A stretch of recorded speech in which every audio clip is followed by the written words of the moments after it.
نحمده ونصلي على رسوله الكريم أما بعد Medina Islamic centre কর্তৃক আয়োজিত আজকের এই ইসলামী হালাকায় উপস্থিত অত্র সেন্টারের সম্মানিত সুযোগ্য দায়ী এবং বরেণ্য আলেমে দ্বীন, আমাদের সকলের সুপরিচিত এবং প্রিয় মুখ সম্মানিত শেখ ডক্টর জৈনুল আবেদিন হাফিজাহুল্লাহ, এবং পাশাপাশি আপনারা যারা আমাদের দ্বীনী ভাই, আল্লাহ সুবহানাহু ওয়া তাআলার প্রিয় বান্দা, দ্বীন অর্জনে, সহি জ্ঞান অর্জনে অত্যন্ত আগ্রহী, কল্যাণ পাওয়ার আশাবাদী, আল্লাহ রাব্বুল আলামিন আপনাদের আমাদের সকলকে কবুল করুন, উত্তম বিনিময় দান করুন। আমি শুরুতেই আল্লাহ সুবহানাহু ওয়া তাআলার শুকরিয়া আদায় করছি, যিনি আমাকে আমার সংক্ষিপ্ত সফরের ভেতরেও আমার প্রাণ প্রিয় ভাইদের সাথে সাক্ষাতের সুযোগ করে দিয়েছেন, কিছু নসিহা উপস্থাপন করার সুযোগ করে দিয়েছেন। আলহামদুলিল্লাহ। আমরা পবিত্র মদিনা মুনাওয়ারায় অবস্থান করছি। এই অবস্থান পৃথিবীতে বান্দারা এই জাগতিক জীবনে যে নিয়ামতগুলো পায় সেগুলোর মধ্যে আমার দৃষ্টিতে অন্যতম শ্রেষ্ঠ নিয়ামত। আমরা এই নিয়ামতের কদর করব। নবী মুহাম্মদ সাল্লাল্লাহু আলাইহি ওয়াসাল্লামের এই শহরে থেকে তার আদর্শকে লালন করার মাধ্যমে আল্লাহ রাব্বুল আলামিন আমাদের সকলকে তৌফিক দান করুন। আমাদের নবী মুহাম্মদ সাল্লাল্লাহু আলাইহি ওয়াসাল্লাম, তার পরিবারবর্গ, সকল সাহাবী এবং কিয়ামত পর্যন্ত আমরা যারা তাদের পদাঙ্ক অনুসরণ করছি, সকলের উপর আল্লাহ সুবহানাহু ওয়া তাআলা তার দয়া, রহমত ও শান্তি বর্ষণ করুন। আল্লাহুম্মা আমিন। সম্মানিত দ্বীনী ভাইয়েরা, আমি প্রায় 5.5 মাস পর মদিনা মুনাওয়ারায় এসেছি। এখানে এসেই আল্লাহ সুবহানাহু ওয়া তাআলার বিশেষ দয়ায় আজকের জুমার খুতবার অনুবাদের সুযোগ পেয়েছি, এবং সেটা আপনারা অনেকেই হয়তো পেয়েছেন, পিডিএফ কপি পেয়েছেন, এবং অনেকেই আমাকে ব্যক্তিগতভাবে ফোন করে, মেসেজ করেও বলেছেন যেহেতু আজকে ইসলামিক সেন্টারে আসবেন, তাহলে খুতবার অনুবাদ সংক্ষিপ্তভাবে যদি উপস্থাপন করেন আমরা উপকৃত হব। তাছাড়া আজকের খুতবাটিও এই যে এখন যে সামনে আমাদের মৌসুম আসছে, এই মৌসুমের সাথে ওতপ্রোতভাবে জড়িত বিধায় এই বিষয়ে আলোচনা করাটাও যৌক্তিক মনে করছিলাম। তাই আমি আপনাদের সামনে আজকের মসজিদে নববীতে যে খুতবা প্রদান করা হয়েছে সেই খুতবার সংক্ষিপ্ত বঙ্গানুবাদ উপস্থাপন করব ইনশাআল্লাহ। আপনারা সকলে ইতিমধ্যে জেনেছেন, যিনি আজকে খুতবা দিয়েছেন অত্র মসজিদের সুযোগ্য ইমাম শেখ ডক্টর আব্দুল মুহসিন বিন মুহাম্মদ আল কাসেম হাফিজাহুল্লাহ। তিনি আমাদের সামনে আমরা রমজান মাসকে কিভাবে বরণ করব, রমজান মাসকে বরণ করার সর্বোত্তম উপায় কি, এই শিরোনামে খুতবা প্রদান করেছেন। অত্যন্ত গুরুত্বপূর্ণ এই খুতবার বৈশিষ্ট্য হচ্ছে, তিনি এখানে কেবল কোরআন এবং সুন্নাহ থেকে এই দলিল দিয়ে আমাদের সামনে বিষয়গুলো উপস্থাপন করেছেন সাবলীল ভাষায়। আমি অত্যন্ত সংক্ষিপ্তভাবে আপনাদের সামনে সেই বিষয়গুলো উপস্থাপন করব। ওমা তৌফিকি ইল্লা বিল্লাহ। উল্লেখ্য যে সম্মানিত খতিব সাহেব রমজান মাসকে বরণ করার জন্য সর্বশ্রেষ্ঠ 9টি আমল আমাদের সামনে উপস্থাপন করেছেন। আমরা ইতিমধ্যেই আমাদের সম্মানিত শাইখের কাছ থেকে রমজান এবং রমজানের সিয়ামের ফজিলত সম্পর্কিত খুবই গুরুত্বপূর্ণ কেবল কোরআন এবং সুন্নাহ এই দুই দলিল নির্ভর আলোচনা শুনেছি। মনোমুগ্ধকর আলোচনায় আমরা আমাদের খোরাক পেয়েছি। আমরা ইনশাআল্লাহ আজকের এই খুতবার মাধ্যমেও, শ্রবণ করার মাধ্যমেও আমরা আমাদের এই সম্পর্কিত যে মালুমাত বা জ্ঞান তার পূর্ণতা পাবো ইনশাআল্লাহ। আল্লাহ রাব্বুল আলামিন আমাদেরকে বিষয়গুলো অনুধাবন করার তৌফিক দান করুন এবং সেই অনুযায়ী আমল করার তৌফিক দান করুন। সম্মানিত দিনী ভাইয়েরা, আমাদের সম্মানিত খতিব সাহেব খুতবার শুরুতেই আল্লাহ সুবহানাহু ওয়া তাআলার প্রশংসা করেছেন, নবী মুহাম্মদ সাল্লাল্লাহু আলাইহি ওয়াসাল্লামের উপর দরুদ ও সালাম পাঠ করেছেন। তারপর তিনি সকলকেই প্রকাশ্যে অপ্রকাশ্যে আল্লাহর তাকওয়া অবলম্বন করার ওসিয়ত করেছেন। বস্তুত যে কোনো বক্তব্যের শুরুতে আল্লাহর প্রশংসা করা, নবী মুহাম্মদ সাল্লাল্লাহু আলাইহি সাল্লামের উপর দরুদ পাঠ করা, এটা বক্তব্যের আদব, যা আমাদের নবী মুহাম্মদ সাল্লাল্লাহু আলাইহি সাল্লাম আমাদেরকে শিখিয়েছেন। আর বক্তব্যের শুরুতে তাকওয়ার ওসিয়ত করা, এটা বিশেষ করে সৌদি আরবের আলেমদের একটা বৈশিষ্ট্য, যারা প্রত্যেক বক্তব্যের শুরুতে হামদ সানার পরেই তাকওয়ার ওসিয়ত করবেন। এবং এক্ষেত্রে আমরা আরো লক্ষ্য করেছি যে এই সমস্ত আলেমগণ তারা আগে নিজের নফসের উপর উসিকুম ওয়া নাফসি, আমি তোমাদেরকে, আপনাদেরকে এবং আমি আমার নফসকে ওসিয়ত করছি বিতাকওয়া আল্লাহ, আল্লাহর তাকওয়া। এই যে তাকওয়ার নসিহত, এটা অত্যন্ত গুরুত্বপূর্ণ, কারণ তাকওয়া হচ্ছে মুমিনের সবচেয়ে শ্রেষ্ঠ পাথেয়। তাকওয়া ছাড়া কোনো ব্যক্তি জান্নাতেই প্রবেশ করতে পারবে না। যারা জান্নাতে প্রবেশ করবে এরা মুত্তাকি হবে, মুত্তাকি ছাড়া অন্যদের জন্য জান্নাত নাই। যাদের আমল আল্লাহ তাআলা কবুল করবেন তারা মুত্তাকি হবে, মুত্তাকি ছাড়া অন্যদের আমল আল্লাহ তাআলা নেবেন না। ইন্নামা ইয়াতাকাব্বালুল্লাহু মিনাল মুত্তাকিন, আল্লাহ তো মুত্তাকিদের কাছ থেকে আমল কবুল করবেন।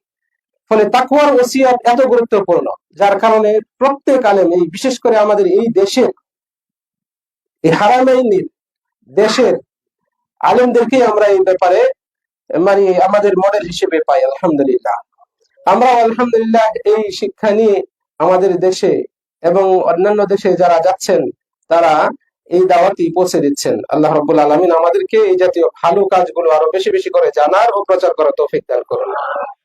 খতিব সাহেব মূল খুতবার শুরুতে বলছেন, আইয়ুহাল মুসলিমুন, দীনুল ইসলাম দীনুন মাতিন।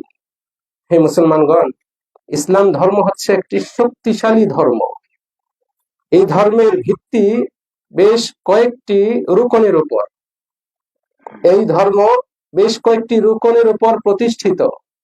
সেগুলোকে, যে বিধানগুলো ওয়াজিব, আল্লাহ তাআলা ওয়াজিব করেছেন, আবশ্যক করেছেন, এই ওয়াজিব বিধানগুলো এই রুকনগুলোকে শক্তিশালী করে। এবং অনেক মুস্তাহাব বিষয় রয়েছে যেগুলো পালন করা উত্তম, সওয়াবের, এগুলোর মাধ্যমে এই রুকনগুলো সৌন্দর্যমণ্ডিত হয়। আর আল্লাহর কাছে সবচেয়ে প্রিয় আমল হচ্ছে, আল্লাহর কাছে সবচেয়ে পছন্দনীয় আমল হচ্ছে যা তিনি বান্দাদের উপর ফরজ করেছেন সেগুলো। আবারও বলছি, আল্লাহ রাব্বুল আলামিন আমার আপনার যে আমলগুলোকে পছন্দ করেন, এক্ষেত্রে সবচেয়ে পছন্দনীয় আমল হচ্ছে যা তিনি আমাদের উপর ফরজ করেছেন। কাজেই আমরা ফরজ ইবাদত গুলোকে সবচেয়ে বেশি গুরুত্ব দিব। হাদিসে কুদসিতে আল্লাহ রাব্বুল আলামিন এই কথাটি বলেছেন যে বান্দারা আমার নৈকট্য অর্জন করতে পারে যে আমলগুলোর মাধ্যমে, এগুলোর মধ্যে সবচেয়ে প্রিয় হচ্ছে আমার কাছে যা আমি বান্দাদের উপর ফরজ করেছি। কাজে ফরজ সালাত, ফরজ সিয়াম, ফরজ সাদাকা, ফরজ অন্যান্য বিধান, এগুলো সব আল্লাহর কাছে অন্যান্য অর্থাৎ নফল, সুন্নত, এগুলোর চেয়ে বেশি প্রিয়। আমরা চালিয়ে যাব। সম্মানিত দিনী ভাইরা, আল্লাহ রাব্বুল আলামিন যে বিষয়গুলো আমাদের উপর ফরজ করেছেন, আমরা তো জানলাম ফরজ ইবাদত আল্লাহর কাছে সবচেয়ে বেশি প্রিয়। এই ফরজগুলোর মধ্যেও আল্লাহ রাব্বুল আলামিনের কাছে বেশি প্রিয় কিছু বিষয় রয়েছে। খতিব সাহেব বলছেন, আল্লাহর কাছে সবচেয়ে বেশি প্রিয় ফরজ ইবাদত এবং সবচেয়ে গুরুত্বপূর্ণ ফরজ ইবাদত হচ্ছে ইসলামের 5টি রুকন।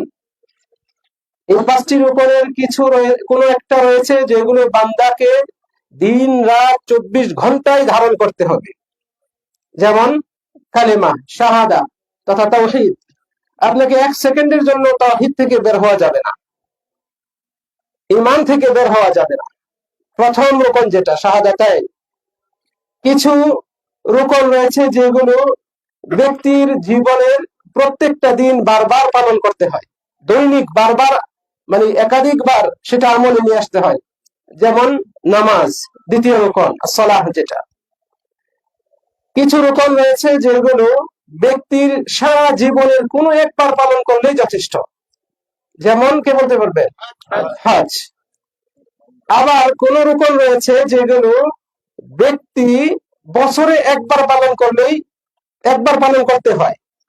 যেমন সিয়াম, জাকাত। জাকাত আমাদের উপর যাদের নেশাব পরিমাণ সম্পদ আছে বছরে একবার আদায় করলেই হয়ে যায়। তো এরকম খতিব সাহেব এভাবে আমাদের সামনে আল্লাহর কাছে সবচেয়ে প্রিয় যে 5টি ফরজ ইবাদত রয়েছে সেগুলোর বিশ্লেষণ সংক্ষিপ্তভাবে তুলে ধরেছেন। এরপর তিনি বলছেন ওয়াসিয়াম রমাদান রুকনুন ইয়াজিবু কুল্লা আম, যে রমজান মাসের রোজা বা সিয়াম এটা এমন একটা রোকন যা প্রতি বছর পালন করা আবশ্যক, ওয়াজিব। আমাদের নবী মুহাম্মদ সাল্লাল্লাহু আলাইহি ওয়াসাল্লাম যখন এই রমজানের মৌসুম ঘনিয়ে আসতো তখন তিনি সাহাবীদেরকে বলতেন আতাকুম রমাদান শাহরুল মুবারাক, তোমাদের মাঝে রমজান আগমন করেছে, একটি বরকতময় মাস। আল্লাহ রাব্বুল আলামিন তোমাদের উপর এই মাসের সিয়াম সাধনাকে ফরজ করে দিয়েছেন। এই সময় আসমানের দরজাগুলোকে খুলে দেওয়া হয়, জাহান্নামের দরজাগুলোকে বন্ধ করে দেওয়া হয়, আর বিতাড়িত শক্তিশালী যে শয়তান রয়েছে, মারাত্মক যে শয়তান রয়েছে, ক্ষতিকারক শয়তান রয়েছে, তাদেরকে শৃঙ্খলাবদ্ধ করা হয়, মানে তাদেরকে বেঁধে রাখা হয়। এই রমজান মাসে আল্লাহর এমন একটা রাত রয়েছে যে রাতের মর্যাদা হাজার মাসের চেয়ে উত্তম। আমি হাদিসের অনুবাদ শোনাচ্ছি। তারপরে রাসূল সাল্লাল্লাহু আলাইহি ওয়াসাল্লাম বলছেন মান হুরিমা খায়রাহু ফাকাদ হুরিমা, যে ব্যক্তি এর কল্যাণ থেকে বঞ্চিত হলো সে প্রকৃতই বঞ্চিত, হতভাগ্য। আল্লাহ রাব্বুল আলামিন আমাদেরকে সেই হতভাগ্যদের অন্তর্ভুক্ত না করুন।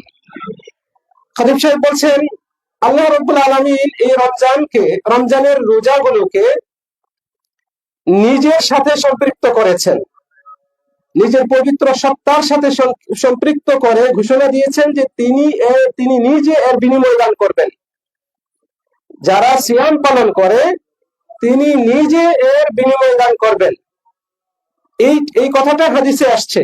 এটার প্রেক্ষিতে খতিব সাহেব বলছেন ওয়াইযা তাওয়াল্লাল কারীমুল ইআতা বিনাফসিহি, যখন মহাদাতা নিজে পুরস্কার দেওয়ার দায়িত্ব নেন, ফালা তাসাল আন মিকদারিল আতা, কতটুকু কি সওয়াব দিবেন, কত পরিমাণ দিবেন সেটা জিজ্ঞাসা করতে যেও না, ওটা জিজ্ঞাসা করার কোনো প্রয়োজনই নাই। যখন আল্লাহ নিজে দায়িত্ব নিয়েছেন যে আমি নিজে পুরস্কার দেব, কি পুরস্কার দিবেন, কতটুকু দিবেন, এটা প্রশ্ন করার দরকারই নাই, কারণ তিনি মহাদাতা, তার কাছে কোনো কিছুর অভাব নেই।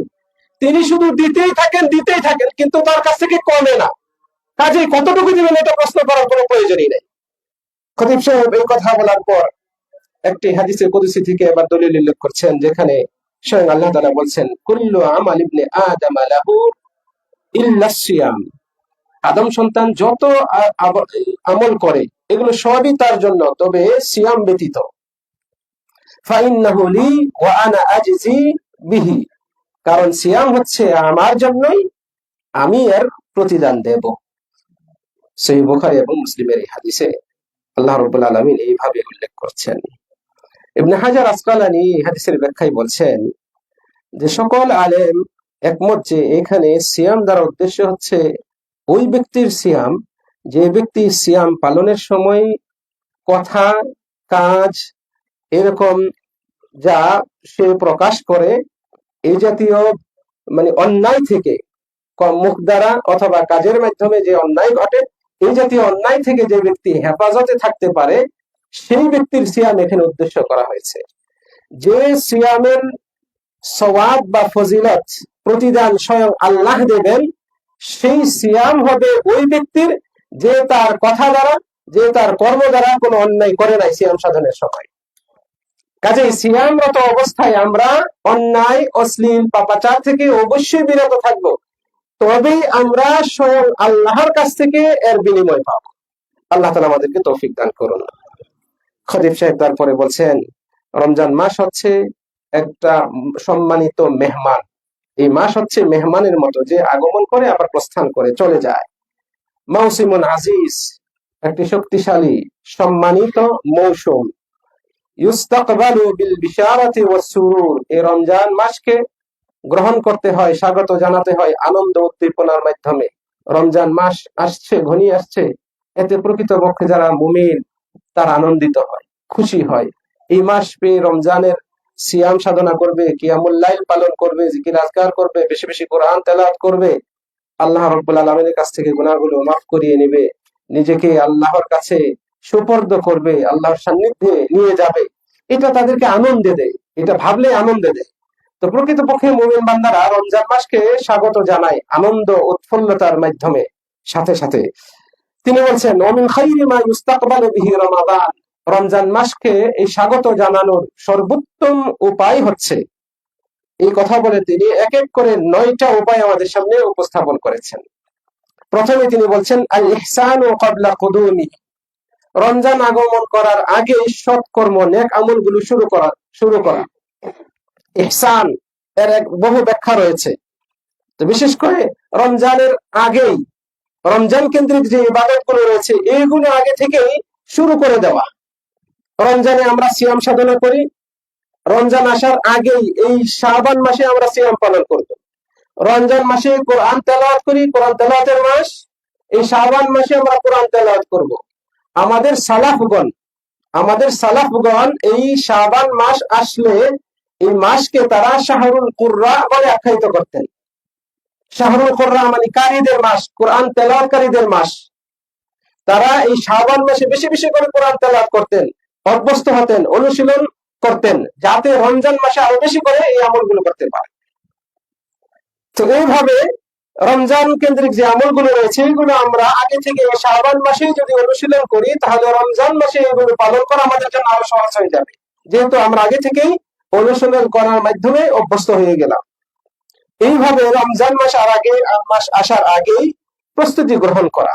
তিনি বলছেন ফাল মুকাদ্দিমাতু উনওয়ানুন আলা ইহসানি মা বা'দাহা, কোন বস্তুর কোন বিষয়ের মানে প্রারম্ভিকায় বা আগেই ওই জাতীয় ওই বস্তুটাকে সাদরে গ্রহণ করার জন্য, সুন্দরভাবে মূল্যায়ন করার জন্য অগ্রিম আমল করা, সেই বস্তুকে মূল বস্তুকে পাওয়ার সাথে সাথে সেটাকে যথার্থ মূল্যায়ন করার একটা আলামত বহন করে।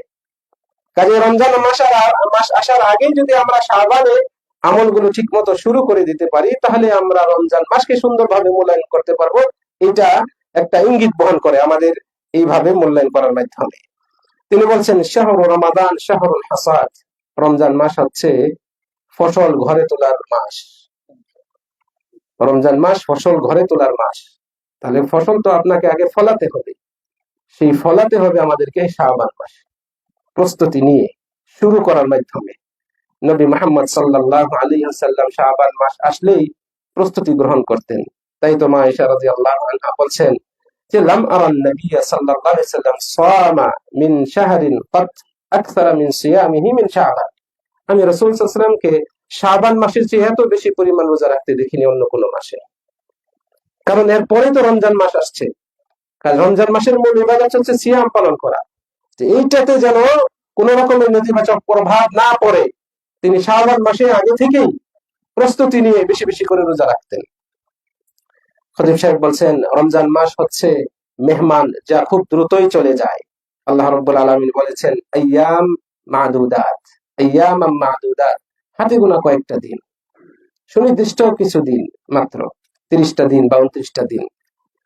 কাজে যারা উচ্চাকাঙ্ক্ষী, যাদের হিম্মত রয়েছে, যারা প্রকৃতপক্ষে সর্বোচ্চ মাকামে পৌঁছতে চায়, সর্বোচ্চ পুরস্কার পেতে চায়, তারা এই মাসে পরম দয়াময় আল্লাহ রাব্বুল আলামিনের যে দান, অনুগ্রহ, উপহার রয়েছে সেগুলো গ্রহণ করার জন্য যেন দ্রুত অগ্রসর হয় এবং সব আমলগুলো পালনে প্রত্যয় গ্রহণ করে।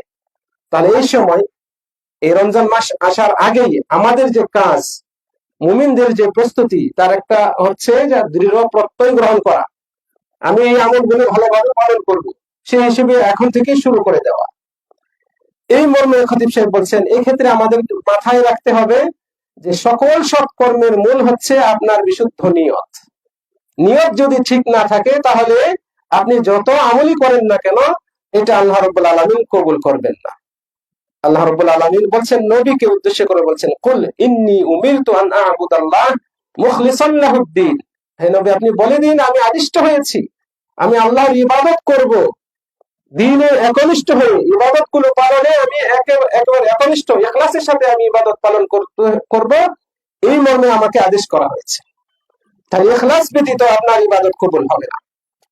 এরপরে আমরা যে রমজান মাসকে গ্রহণ করব, রমজান মাসে যে ইবাদত গুলো পালন করব, বিশেষ করে সিয়াম এবং কিয়াম, এই দুইটা ইবাদত, এক্ষেত্রে আপনাকে আমাকে আরেকটা বিষয় স্মরণে রাখতে হবে। আপনাকে আমাকে সওয়াব পাওয়ার প্রত্যাশা রাখতে হবে। আমরা শুনেছি ফজিলত থেকে সম্মানিত শেখ আলোচনা করেছেন, সেখান থেকে শুনেছি সিয়াম পালন যারা করে তারা জাহান্নাম থেকে মুক্তি পায়, তাদের গুনাহগুলো আল্লাহ রাব্বুল আলামিন মাফ করেন। কিন্তু আপনারা কি জানেন, এই গুনাহ মাফের জন্য আল্লাহ তাআলা তার নবীর মাধ্যমে একটা শর্ত জুড়ে দিয়েছেন। সেটা হচ্ছে আপনাকে সওয়াবের প্রত্যাশা করতে হবে। মান সামা রমাদানা ঈমানান ওয়া ইহতিসাবান, ঈমানের সাথে সওয়াবের আশায়। তা আপনার ওই সওয়াবের আশা প্রত্যাশা থাকতে হবে। খতিব সাহেব এই বিষয়টি আমাদেরকে স্মরণ করিয়ে দিয়েছেন। তিনি বলছেন, ওয়া মাগফিরাতু যুনুবি ফিস সিয়াম মাশরুতাতুন বিবতিগাইল আজরি মিনাল্লাহ। সিয়াম সাধনার মাধ্যমে ক্ষমা লাভ করা, এটা জুড়ে দেওয়া হয়েছে, শর্তযুক্ত করা হয়েছে ইবতিগা আল আজর মিনাল্লাহ, আল্লাহর কাছ থেকে সওয়াব পাওয়ার প্রত্যাশার উপর। রাসূল সাল্লাল্লাহু আলাইহি ওয়াসাল্লাম তারপরে এই যে হাদিসটা যা একটু আগে উল্লেখ করলাম, এটা তিনি বলেছেন এবং খতিব সাহেব উল্লেখ করেছেন। এর সাথে সাথে কিয়ামুল লাইল, তারাবি যা আমরা পড়ি, এটার ব্যাপারে একই কথা বলেছেন খতিব সাহেব। এই ক্ষেত্রেও আমাদেরকে অবশ্যই সওয়াবের প্রত্যাশা রাখতে হবে, তাহলে এর প্রকৃত যে ফায়দা বা সওয়াব সেটা আমরা পাবো। তারপরে খতিব সাহেব বলছেন দ্বিতীয় প্রস্তুতি, তিনি বলছেন সাইয়্যিদুশ শুহুর শাহরুল জিদ্দি ওয়াত তাশমির। এই রমজান মাস হচ্ছে সকল মাসের মধ্যে শ্রেষ্ঠ মাস। এই মাসে কোরআন নাজিল করা হয়েছে, কাজে এই মাস কোরআনের মাস, কোরআন তেলাওয়াত এই মাসে আমাদেরকে বেশি বেশি করে করতে হবে। এই কিছুক্ষণ আগে আমরা আলোচনা শুনেছি, জিবরাইল আলাইহিস সালাম আসতেন এবং রাসূল সাল্লাল্লাহু আলাইহি ওয়াসাল্লামকে কোরআন খতম করাতেন, রাসূল নিজে শোনাতেন, জিবরাইল আলাইহিস সালাম শোনাতেন, এইভাবে স্টাডি করতেন পুরো মাস জুড়ে। তৃতীয় আরেকটি আমল যার মাধ্যমে আমরা রমজান মাসকে মূল্যায়ন করব, সেটা হচ্ছে সালাতুল লাইল, রাতের নামাজ, তারাবি, তাহাজ্জুদ, কিয়ামুল লাইল, এগুলো পালন করে রমজানকে মূল্যায়ন করা। রমজানের দিনে আমরা সিয়াম সাধনা করব আর রাতের বেলায় কিয়ামুল লাইল পালন করব। ফরজ নামাজের পরে সবচেয়ে গুরুত্বপূর্ণ নামাজ হচ্ছে রাতের নামাজ। নবী মুহাম্মদ সাল্লাল্লাহু আলাইহি ওয়াসাল্লাম বলেন, মান কামা মাআল ইমাম, যে ব্যক্তি ইমামের সাথে কিয়ামুল লাইল করে, হাত্তা ইয়ানসারিফা, ইমাম নামাজ শেষ করা পর্যন্ত, কুতিবা লাহু কিয়ামু লাইলাতিন, তার জন্য সারা রাত, একটি রাতভর কিয়ামুল লাইল, তাহাজ্জুদ পড়া বা তারাবির নামাজ পড়ার সমান সওয়াব লেখা হয়। তো এইভাবে রাসূল সাল্লাল্লাহু আলাইহি ওয়াসাল্লাম আমাদেরকে উদ্বুদ্ধ করেছেন। 4 নম্বর আমল আমাদের সম্মানিত খতিব সাহেব আজকে উল্লেখ করেছেন যে এই সময় আমরা বেশি বেশি করে দোয়া করব। রমজান মাস পেয়ে আমরা দোয়ায় আমাদের হাতকে উত্তোলন করব, প্রতিনিয়ত আল্লাহ রাব্বুল আলামিনের কাছে আমাদের মনোবাসনা ব্যক্ত করব, আমাদের জীবনের গুনাহগুলো মাফ করিয়ে নেওয়ার জন্য ক্ষমা প্রার্থনা করব, দোয়া করব। রোজাদারের দোয়া আল্লাহ রাব্বুল আলামিন ফেরত দেন না। হাদিসে আসছে 3 শ্রেণীর মানুষের দোয়া আল্লাহ তাআলা ফেরত দেন না। তাদের মধ্যে হচ্ছে অন্যতম হচ্ছে রোজাদার ব্যক্তি, যতক্ষণ না সে ইফতার করে, রোজা শেষ করে, এইভাবে হাদিসে আসছে। এছাড়াও আরো বহু হাদিস রয়েছে মর্মে। সম্মানিত দিনী ভাইরা, 5 নম্বর আমল খতিব সাহেব উল্লেখ করেছেন, এই রমজান মাস হচ্ছে বদান্যতার মাস, অসহায়, গরিব, দুস্থ মানুষদের পাশে দাঁড়ানোর মাস। কাজে এই সময় আমরা দান সদকা করব, আমাদের হাতকে মুক্ত হস্ত করব, অন্যের সাহায্যে আমরা এগিয়ে আসব। এইভাবে খতিব সাহেব আমাদেরকে উদ্বুদ্ধ করছেন আমরা যেন এই মাসে দান সদকা করি, কারণ দান সদকার মাধ্যমে আল্লাহ রাব্বুল আলামিনের নৈকট্য লাভ করা যায়, আল্লাহর রাগ ক্রোধকে দমানো যায় এবং আল্লাহ রাব্বুল আলামিনের সন্তুষ্টি অর্জন করা যায়। এছাড়াও এর বহু ফায়দা রয়েছে। আমি সংক্ষিপ্ত করছি যেহেতু আজান হয়ে গেছে, আমরা যেন জামাতটা ধরতে পারি। তিনি তারপরে আরেকটা আমল আমাদের সামনে উল্লেখ করেছেন, ষষ্ঠ, তওবার বিষয়টি। রমজান মাস, এই মাসে তওবা করা অত্যন্ত গুরুত্বপূর্ণ একটি বিষয়। তওবা আমরা জীবনে সব সময় করব। আল্লাহ রাব্বুল আলামিন আমাদের সকল মুমিনদেরকে তওবা করতে আদেশ করেছেন। এই জন্য বহু মুফাসসিরিন বলেছেন যে প্রত্যেক মুমিনের তওবা করা ওয়াজিব, আবশ্যক। তওবা করা একটা আবশ্যক ইবাদত। আবার বলছি, তওবা করা এটা একটা ওয়াজিব ইবাদত, যা প্রত্যেককেই করতে হবে। তুবু ইলাল্লাহি জামিআন আইয়ুহাল মুমিনুন, হে মুমিনগণ তোমরা সবাই আল্লাহর কাছে তওবা করো, এইভাবে আল্লাহ রাব্বুল আলামিন বলেছেন। এই কথাটা বলার আগে বেশ কিছু অপরাধের কথা উল্লেখ করে সেগুলো থেকে আমাদের দৃষ্টিকে অবনত রাখতে, সংযত রাখতে আল্লাহ তাআলা আদেশ করেছেন। তারপরে এই কথা বলেছেন, ওয়াতুবু ইলাল্লাহি জামিআন আইয়ুহাল মুমিনুন। তওবা আল্লাহ রাব্বুল আলামিন বান্দার কাছ থেকে খুবই পছন্দ করেন, অত্যন্ত পছন্দনীয় একটি আমল, যা বান্দারা পালন করে আল্লাহ তাআলা পছন্দ করেন। এর মাধ্যমে তিনি সন্তুষ্ট হন, খুশি হন। এ সম্পর্কিত আমরা হাদিসে জানি। খতিব সাহেব বলছেন, একটা মানুষের শ্রেষ্ঠ দিন হচ্ছে সেই দিন যে দিন সে আল্লাহর কাছে তওবা করেছে। সুবহানাল্লাহ। একজন মুমিনের শ্রেষ্ঠ দিন তো সেই দিন যেই দিন সে আল্লাহর কাছে তওবা করার তৌফিক পেয়েছে। আল্লাহ রাব্বুল আলামিন আমাদের সকলকে তওবা করার তৌফিক দান করুন। আমরা যেন প্রতিনিয়ত তওবা করতে পারি।